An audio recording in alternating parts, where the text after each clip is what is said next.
Speechless, speechless, speechless, speechless. Your style, your style, your style, your style. London, London, London, London. Because I big man she want, she no wanna let go you. Because a champion she want me, she no wanna back juice. Because a big man she want, she no wanna let go you. Because a champion she want me, she no wanna back juice. Hey guys, it's your girl Tash. To all my subscribers, big up on yourself. You don't know, up.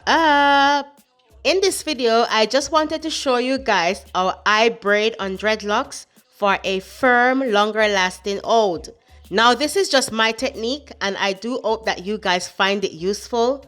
I didn't get to record the full hairstyle. I just wanted to show you guys a quick demonstration as to how I do this because a few person asked me on Instagram about this technique.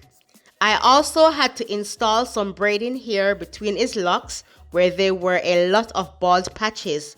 And I would definitely like to show you guys how I do that in a next video. So if you found this to be useful, please like, share and subscribe. Also follow me on Instagram and on Facebook to stay updated with my channel. I am also in the process of experimenting with my own hair care products. And so I started a hair journey with my husband and a few clients who show signs of baldness. So please check out my playlist to learn more about this channel.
Thank you all for watching and I hope to see you guys on my next premiere. Up.